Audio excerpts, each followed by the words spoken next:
আজকে বানাবো পুডিং।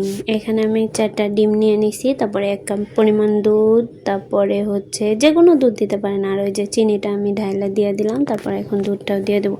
দুধটা কত সময় আমি জাল করে নিছি, 1/2 কেজি দুধ নিছিলাম, ওইখান থেকে 1 কাপ পরিমাণ উঠায় রাখা হয়েছে। আর কিছুটা পানি দিয়ে অনেকক্ষণ ধরে জাল দিয়ে মানে ঘন করে নিছি আর কি।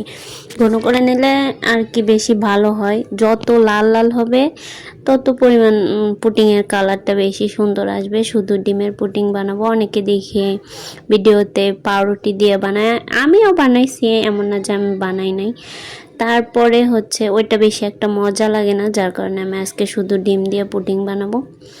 তারপরে আমি দুধ, ডিম, তারপরে হচ্ছে 4টা ডিম দিয়ে দিছি। দেখছেন তো কতটুকু পরিমাণ কাপে 1 কাপ দুধ, তার সাথে 4টা ডিম দিছি। পুডিংটা আজকে এত পারফেক্ট ছিল কি বলবো, খেতেও অনেক বেশি মজা হয়েছিল। এখানে আমি একটু গুঁড়া দুধ দিয়ে দিচ্ছি যেন ফ্লেভারটা একটু ভালো আসে।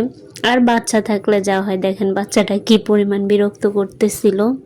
তারপরে আমি যে একটু হালকা গুঁড়া দুধ দিয়ে তারপর আবার ব্লেন্ড করে নিচ্ছি।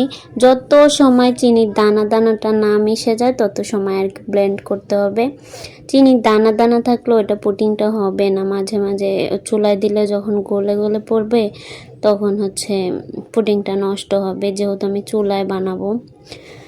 ভাই আমরা মধ্যবিত্ত, আমাদের অত ওভেন এত কিছু নাই। দেখেন চুলার মধ্যে সব কিছু করার চেষ্টা করে। যে এখানে একটু অফ ক্যামেরায় চিনি জাল করলাম, আমি করি নাই, একজন ভাবিরে দিয়ে করাইছি। যাই হোক, পরে এটা একটু ঠান্ডা পাতিলে ঢালার কারণে একটু শক্ত শক্ত হয়ে গেছিলো। তারপরে আমি আর কি করে নিচ্ছিলাম। দেখেন বাচ্চাটা কি পরিমাণ জ্বালায়। আমি যখন একটু ভিডিও শ্যুট নিয়ে কাজ করি তখন আরও বেশি পরিমাণ দুষ্টামি করে। এখনকার বাচ্চারা এত বেশি চঞ্চল।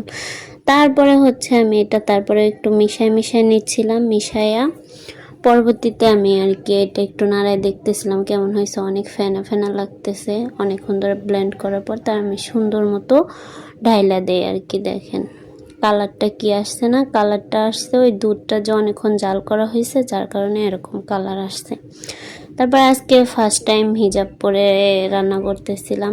হিজাব পরে আমাকে কেমন লাগে সবাই একটু বলবেন। তারপরে এই যে বাচ্চাটা দেখেন কি পরিমাণ দুষ্টামি করতেছিল, আমি আর একটু দেখাই নিলাম।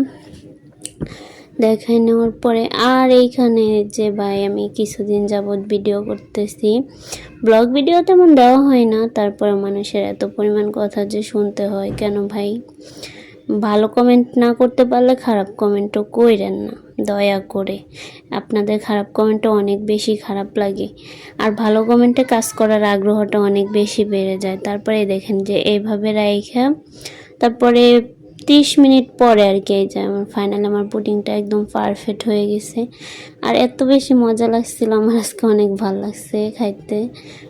তারপরে দেখেন কি সুন্দর কালার আসছে। তারপর আমি এখানে কয়েকটা পিকচার নিয়ে নেই, তারপর একটু ঢং করায় দেখাইতেছিলাম। এখন আমি ফাইনালি কাটবো।